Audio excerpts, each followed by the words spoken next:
예, 오늘은 성경 통독 22번째 시간 빌립보서입니다. 빌립보서는 몇 장 안 되죠. 넉 장밖에 안 되는데 오늘 빌립보에 대해서 좀 많은 이야기를 하도록 하겠습니다. 아시다시피 제2차 선교 여행 때 2차 선교 여행 때 사도 바울과 실라가 이쪽으로 가서 비시디아 안독에서 여기서 어떻게 아시아 쪽에서 선교하려고 애를 썼지만 예수의 영, 성령님께서 이 일정을 허락하지 않고 막고 있었죠. 그런데 무슨 일이 벌어집니까?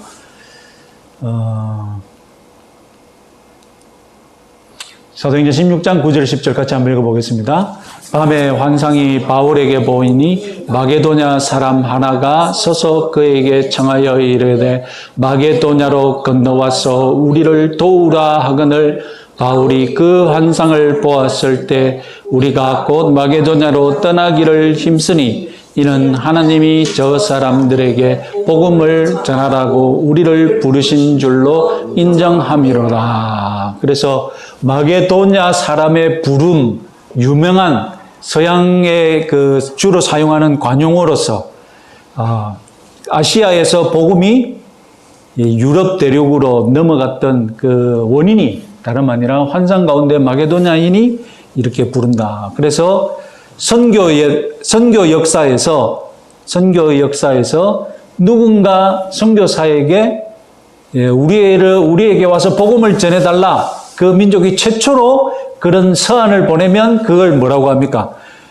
마게도냐의 우리는 한국 마게도냐인의 부름 이런 식으로 이걸 따오는 거죠. 그래서 사도행전 이제 여기서 빌립보로 넘어가면 앞에 이제 바다가 있지 않습니까? 그래서 처음에 첫 번째 선교지가 유럽 대륙 첫 번째 선교지가 빌립보시가 됩니다. 빌립보시의 특징은 뭐냐면 이 빨간 줄 이렇게 되어 있는 것이 이 고속도로입니다. 로마의 고속도로.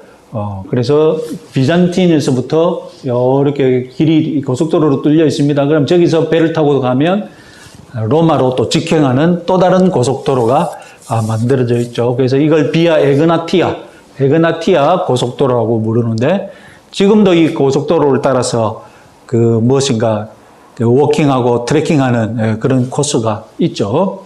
이 한가운데 빌립보가 있고 그리고 여기에 데살로니가가 있습니다. 그러니까 사도 바울은 이 고속도로를 따라서 그렇게 빨리 선교를 할 수 있었던 것입니다.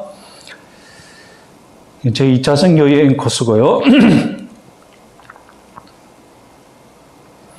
그래서 배를 타고 처음에 우리 사도행전 16장을 보면 네아폴리라는 항구에 도착을 해서 여기서부터 빌립보로 바로 직항하게 됩니다. 유명한 빌립보 전쟁이라고 있는데 로마의 운명을 가른 빌립보 전쟁이 있습니다. 그래서 옛날에 브루투스, 옥타비아누스, 안토니우스 막 이런 게 막 싸울 삼두정치를 해가지고 로마의 운명을 결정짓는 그런 전투가 바로 빌립보 전투가 그 한가운데거든요. 그래서 여기서 승리한 베테랑은 원래 원뜻이 무엇입니까? 베테랑은 원뜻이 무엇입니까? 퇴역 군인들이거든요. 베테랑은 퇴역 군인들인데 이 전쟁터에서 이기고 퇴역시킨 군인들을 로마가 이 빌립보에 정착을 시켜서 빌립보를 로마의 콜로니아, 식민도시로 개발시킵니다. 콜로니아 저번에 말씀드렸죠? 어떤 도시입니까? 로마를 그대로 옮겨놓는 로마의 대리점, 로마의 지점 같은 그런 도시들입니다. 그래서 빌립보가 그렇게 개발이 되기 시작합니다. 원래도 좀 유명한 도시였는데 그렇게 해서 로마 사람들이 빌립보에 살게 됩니다. 그래서 또 다른 전투에서 또 군인들을 퇴역시켜가지고 여기 정착시켜서 빌립보는 그렇게 로마 시민들의 도시로 발전하게 됩니다. 지금 보시면 지금 빌립보 도시를 방문하면 이런 도시 지도를 볼 수 있습니다. 이 도시가 비아 에그나티아 지나고 도시를 보시면 한가운데로 고속도로가 지나가고 있죠. 그래서 여기에 도서관, 도시, 포럼, 아고라, 신전, 이렇게 원형극장, 로마와 똑같이 개발을 했다는 것을 알 수 있습니다.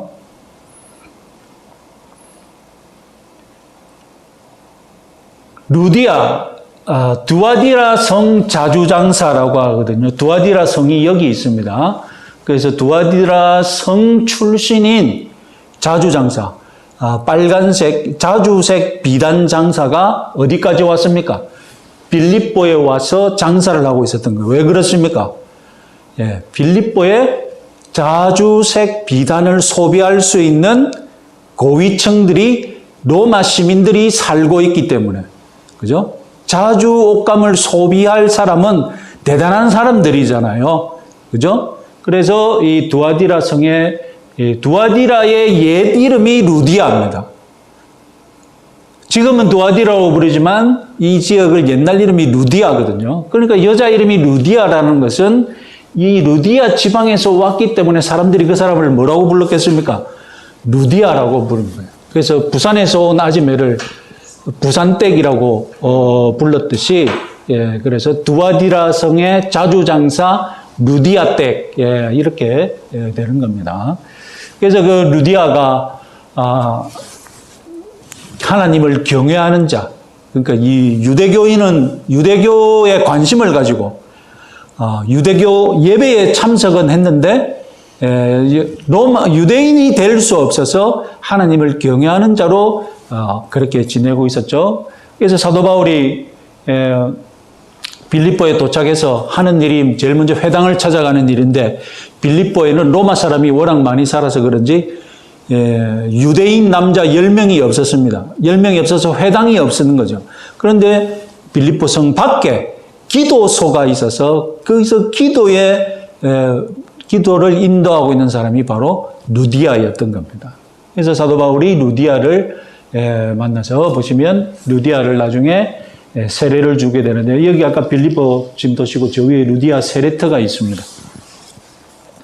루디아 세레터는 지금 이렇게 되어 있습니다. 그리고 여기에 루디아 기념교회가 예배당이 있고요.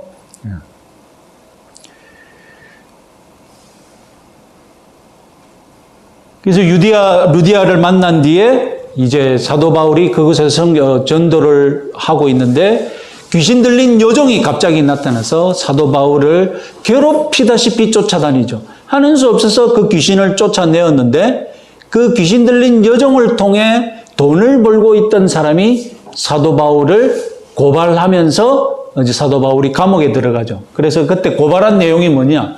로마 사람인 우리가 받지도 못하고 행하지도 못할 풍속을 전한다. 이렇게 고발을 해서 사도 바울을 재판도 받지 않고 무조건 두들겨 패가지고 감옥에 집어넣었죠. 그런데 그날 저녁에 바울과 실라가 하나님을 찬송하면서 하나님께서 역사하시기를 기도하니 무슨 일이 벌어졌습니까? 빌립보 감옥이 옥문이 다 열리고 창고가 풀리고 기적이 일어났죠. 그래서 깜짝 놀라가지고 간수가 눈 졸다가 자고 있다가 뭐 하더니 딱 보니까 문이 다 열려 있는 거예요. 그러니까 도망갔구나. 내가 여기서 책임을 책임을 지겠구나. 그래서 어떻게 하려니까 자결 하려고 하죠. 그때 사도 바울이 도망 안 간 거죠. 그 안에서 우리는 도망 안 가지 않았다고 부르면서 한 얘기가 무엇입니까? 얘기 같이 한번 읽어보겠습니다. 그들을 데리고 나가 이르되 선생들이여 내가 어떻게 하여 구원을 받으리까 하거늘 이르되 주 예수를 믿으라 그리하면 너와 내 집이 구원을 받으리라 하고, 이 말씀 여러분 주 예수를 믿으라 그리하면 너와 내 집이 구원을 받으리라, 저는 어떤 분들이 재밌는 말씀을 하는데 이 번역 때문에 교회가 건방졌다고 얘기하는 거죠. 사도 바울이 진짜로 이렇게 반말로 했겠냐는 거죠. 사도 바울이 이 간수에게 도움을 청하는 간수에게 정말로 이렇게 믿으라고 반말식으로 명령적식으로 했겠냐. 그래서 지금 교회가 믿지 않는 사람들에게 건방지게 말한다. 그러면 다른 번역을 바꾸면 어떻게 되느냐. 새한글 성경은 번역을 바꿨습니다. 같이 한번 읽어보겠습니다. 그러고 나서 바울과 실라를 밖으로 데리고 나와서 말했다. 선생님들, 제가 무엇을 해야 구원받겠습니까? 바울과 실라가 대답했다. 주 예수님을 믿으십시오. 그러면 그대와 그대의 집이 구원받을 것입니다. 자, 이 번역이 옳겠습니까? 믿으라. 그 번역이 옳을까요? 예? 믿으십시오. 하여튼 재밌는 번역으로 한번 비교해 봤습니다. 자, 그래서 이 간수가 그 교회 공동체에 또 간수 가족이 들어오게 되면서 이 간수가 뭘 알게 됩니까? 이 사람이 로마 시민권자라는 걸 뒤늦게 알게 되죠. 그래가지고 빌립보 행정관들이 발칵 뒤집힌 거예요. 자기들이 한 짓이 무엇입니까? 로마 시민권자를 재판도 받지 않고 두들겨 패고 감옥에 쳐넣은 거예요. 누구보다도 로마 시민의 권리를 주장하는 민감한 이 빌립보인들이 사도 바울을 그렇게 처리한 거에 대해서 이제 갑과 을이 뒤바뀐 거예요.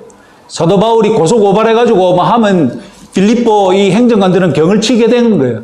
그래서 삭삭 빌면서 사도 바울이 관대하게 그들의 처분을 용서해 주죠. 그러면서 순식간에 이 빌립보 교회의 위치가 어떻게 된 것입니까? 아까 빌립보 뭐라고 했습니까? 로마 사람인 우리가 받지도 못하고 행하지도 못할 풍속을 전한다 했지 않습니까? 사도 바울이 떠날 때 빌립보에서 기독교는 어떤 종교가 되었습니까? 로마 사람인 우리가 받고 행할 수 있는 풍속이다라고 만들어 놓고 사도 바울이 떠나게 된 것입니다. 그래서 로마 사람인 우리가 받지도 못하고 행하지도 못할 풍속, 로마 사람이 받고 행할 수 있는 풍속, 이렇게 만들어 놓았던 것입니다. 사도 바울 이렇게 해서 빌립보 교회와 사도 바울은 개인적으로 사도 바울이 처음으로 유럽 대륙에서 세운 교회니 그건 또 특별하고, 그리고 그들과 다양한 사연이 있었지 않습니까? 고생하고 감옥에서 만났던 그런 내용들이 있어서 빌립보 교회와 사도 바울은 특별한 아주 친밀한 관계를 유지했습니다. 그래서 데살로니가 교회도 마찬가지요. 마케도니아와는 사도 바울과 갈등이 없었고 사이가 좋다. 그래서 이들의 편지를 읽어보면, 데살로니가서나 빌립보서의 편지를 읽어보면 사도 바울이 야단치거나 빌립보 교회를 향하여서 내가 사도다, 왜 내 사도됨을 너희들이 무시하느냐, 이런 식의 글이 없다는 것입니다. 그렇게 말할 필요가 없는 교회였던 것이죠. 특별히 빌립보와 사도 바울의 교회가 얼마나 특별했냐면, 한번 같이 한번 읽어보겠습니다. 내가 너희 무리를 위하여 이와 같이 생각하는 것이 마땅하니 이는 너희가 내 마음에 내가 예수 그리스도의 심장으로 무리를 얼마나 사모하는지 하나님이 내 증인이니라. 이런 놀라운 고백을 사도 바울이 누구에게 했느냐? 빌립보 교회에게 했단 말입니다. 또 놀라운 고백 4장 1절 한번 읽어보겠습니다. 그러므로 나의 사랑하고 사모하는 형제들, 나의 기쁨이요 면류관 아닌 사랑하는 자들아, 이와 같이 주 안에 서라. 딱 빌립보서 4장 1절만 가리고 딱 읽어보면, 여러분 뒷문 가리면 사모하는 형제들, 나의 기쁨이요 면류관 아닌 사랑하는 자들아. 분위기가 어떤 성경 분위기인 것 같습니까? 아가서 분위기가 풍기지 않습니까? 그런데 이것은 사도 바울이 빌립보 교인들에게 나의 기쁨이요 면류관인 사랑하는 자들아, 이렇게 부를 정도로 이 둘 사이가 특별했다는 것입니다. 이 특별함의 증거는 또 사도 바울이 자비량 선교 원칙을 지켰지 않습니까? 자비량이라는 것은 후원금을 받지 않고 자기가 생활비를 번다는 뜻이잖아요. 그런데 사도 바울이 유독 한 군데에, 한 교회의 후원금만은 받았었는데 그것이 바로 빌립보 교회였다는 것입니다. 4장 16절 말씀 읽어보겠습니다. 데살로니가에 있을 때에도 너희가 한 분뿐만 아니라 두 번이나 나의 쓸 것을 보내었도다. 아까 빌립보에서 사도 바울이 그렇게 고초를 당한 뒤에 도착한 곳이 고속도로를 따라서 간 곳이 어디라고요? 데살로니가 데살로니가였거든요. 그 데살로니가에 머물 때 바로 빌립보에서 두 번 사도 바울이 써야 할 후원금을 빌립보 교회에서 보내왔던 것입니다. 그뿐만 아니라 지금 사도 바울이 로마 감옥에서 편지를 쓰고 있는데 빌립보 교회가 에바브로디도라는 사람 편으로 또 한 번 더 옥바라지하기 위하여서 돈을 가지고 왔는데 사도 바울이 이것을 받아서 쓸 정도로 그 정도로 사도 바울은 빌립보에서 주는 후원금만은 받아서 사용할 정도로 특별했다는 것입니다. 고린도후서 8장 1절 4절 읽어보겠습니다. 형제들아 하나님께서 마게도냐 교회들에게 주신 은혜를 우리가 너희에게 알리노니 환난의 많은 시련 가운데서 그들의 넘치는 기쁨과 극심한 가난이 그들의 풍성한 연보를 넘치도록 하게 하였느니라. 내가 증언하노니 그들이 힘대로 할 뿐만 아니라 힘에 지나도록 자원하여 이 은혜와 성도 섬기는 일에 참여함에 대하여 우리에게 간절히 구하니. 고린도 교회가 하도 못하니까 모범적인 사례, 사도 바울이 모범적인 사례를 들어서 고린도 교인들에게 가르치는데 그때 바로 선택된 마게도냐 교회들, 여기가 다름 아니라 빌립보 교회죠. 보면 환난의 많은 시련 가운데서 극심한 가난이 그들의 풍성한 연보를 넘치게 하였느니라. 이게 무슨 말입니까? 그들이 돈이 많아서 뭐 풍부 가운데 나를 도운 것이 아니라 가난한 중에도 했다는 것입니다. 그래서 그들이 힘대로 할 뿐만 아니라 힘에 지나도록 자원하여 이 은혜와 성도 섬기는 일에 참여하였다. 그러니 사도 바울이 그 빌립보 교회의 헌금을 받아서 얼마나 귀하게 사용했겠습니까? 자, 지금 우리는 로마 감옥에서 사도 바울이 옥중 서신을 쓴다고 믿고 있는데 사도 바울이 감옥에 갇힌 사연이 한 3가지 정도로 우리가 사도행전에서 볼 수 있는데 이 빌립보서는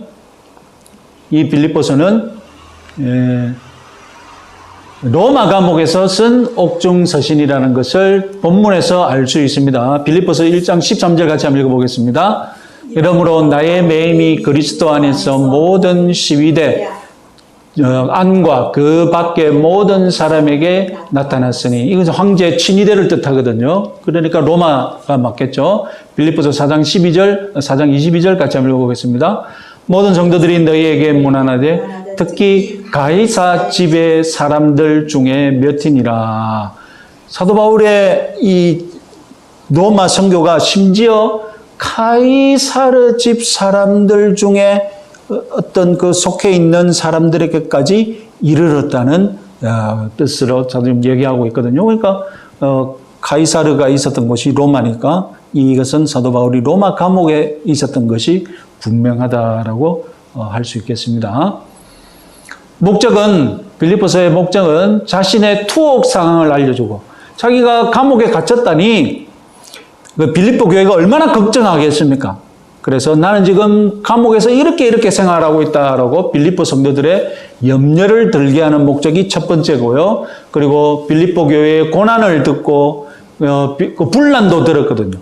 특히 빌립보 교회의 유오디아와 순두계라는 이 여성 리더십 2명이 갈라져 있는 거예요.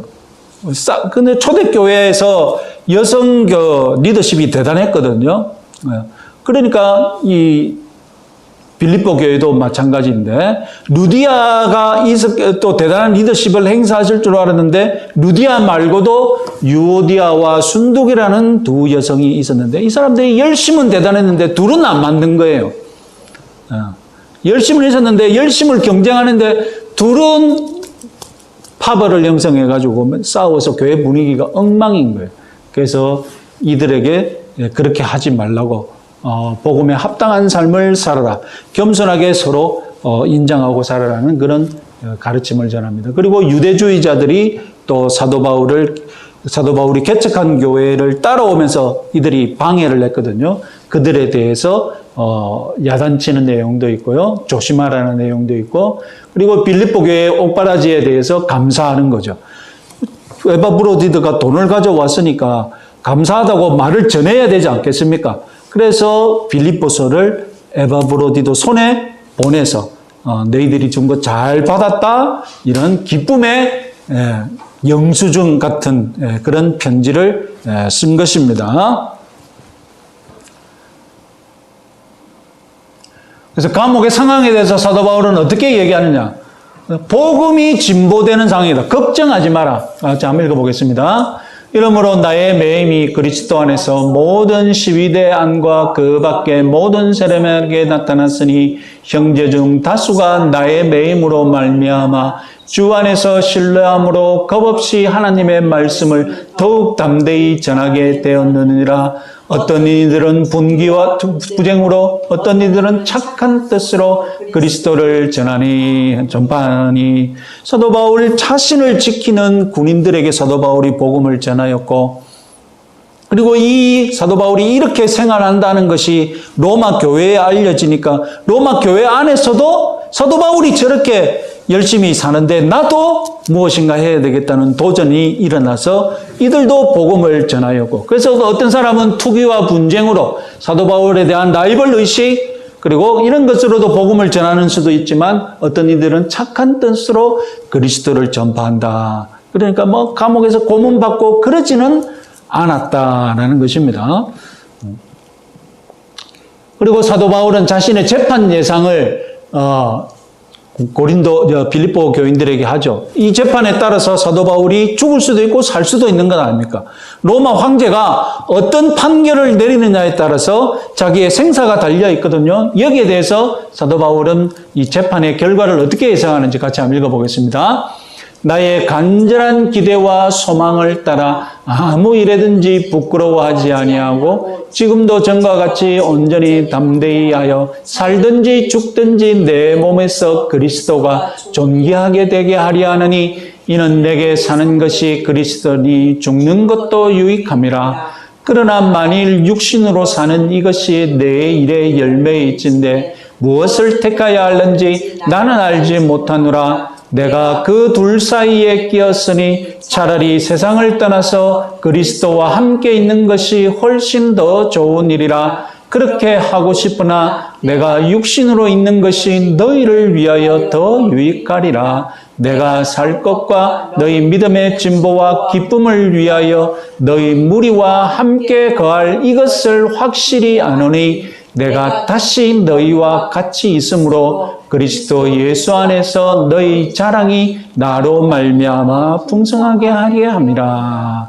자, 순전히 예상해보면 알 수 없다는 겁니다. 죽는지 살든지 하여튼 자기에게 유익하고, 그죠? 그래서 사도 바울이 개인적으로 원하는 것은 무엇입니까? 세상을 떠나서 그리스도와 함께 사는 것입니다.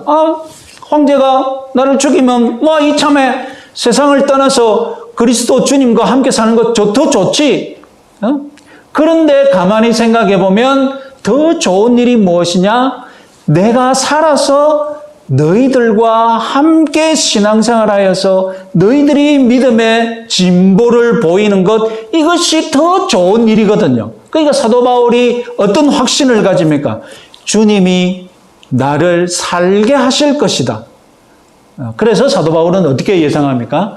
내가 다시 너희와 같이 있으므로 그리스도 예수 안에서 너희 자랑이 나로 말미암아 풍성하게 할 것이다. 사도 바울은 개인적으로 앞일을 이렇게 예상했던 것입니다.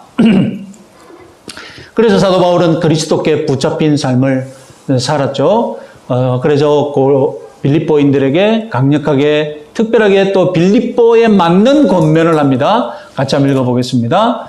오직 너희는 그리스도의 복음에 합당하게 생활하라. 우리 성경에서 합당하게 생활하라고 번역한 단어가 폴리튜오마이라는 헬라어인데, 여기서 폴리는 폴리스, 도시를 말하거든요.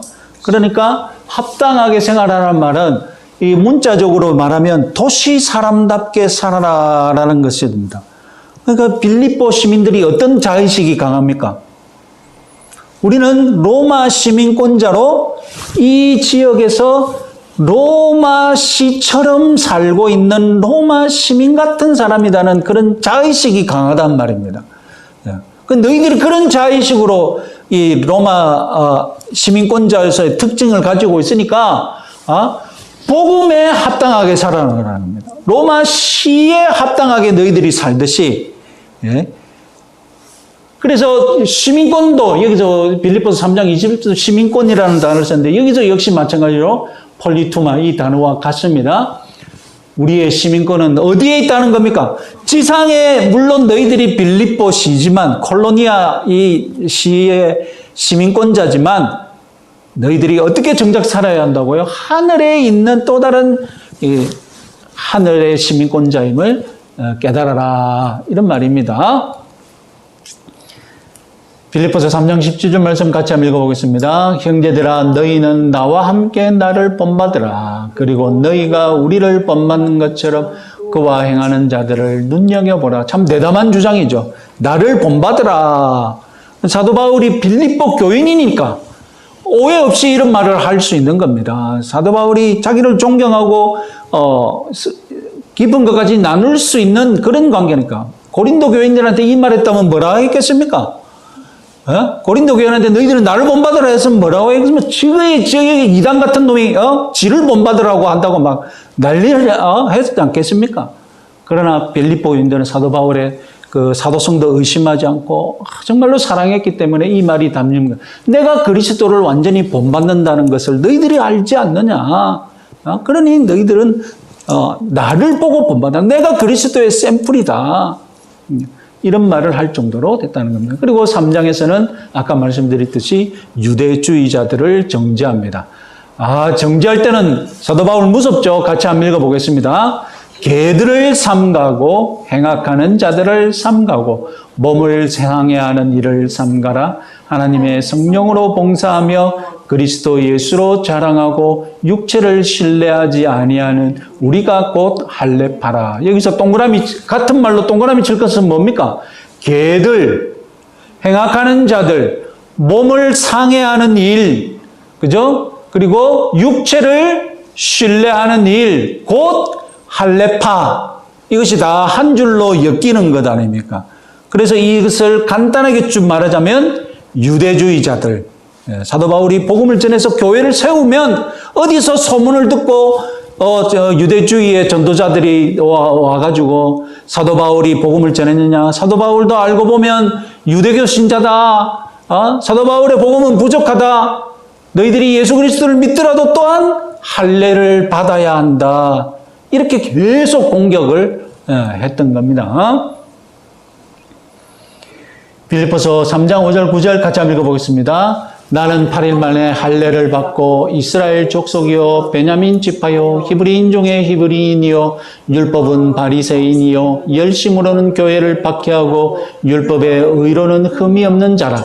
그러나 무엇이든지 내게 유익하던 것을 내가 그리스도를 위하여 다 해로 여길 뿐더러 또한 모든 것을 해로 여김은 내 주 예수 그리스도를 아는 지식이 가장 고상하기 때문이라. 내가 그를 위하여 모든 것을 잃어버리고 배설물로 여김은 그리스도를 얻고 그 안에서 발견되려 함이라. 이 유명한 고백이 바로 이런 문맥 속에서 말합니다. 배설물, 쉽게 말하면 똥덩어리들이라는 겁니다. 자기의 모든 그 화려했던 유대주의의 경력들, 자기의 그 히브리인에 가지고 있는 그 독특한 모든 것들 다 똥덩어리에 지나지 않는다. 이런 유명한 고백을 했던 겁니다. 그리고 빌립보의 편지에서는 아주 재밌는, 그래서 아주 논쟁적인, 고대 중세 때도 마찬가지고 논쟁했던 그런 주제 있죠. 빌립보서 2장 12절 같이 한번 읽어보겠습니다. 그러므로 사랑하는 형제자들아 너희가 나 있을 때뿐 아니라 더욱 지금 나 없을 때도 항상 복종하여 두렵고 떨림으로 너희 구원을 이루라.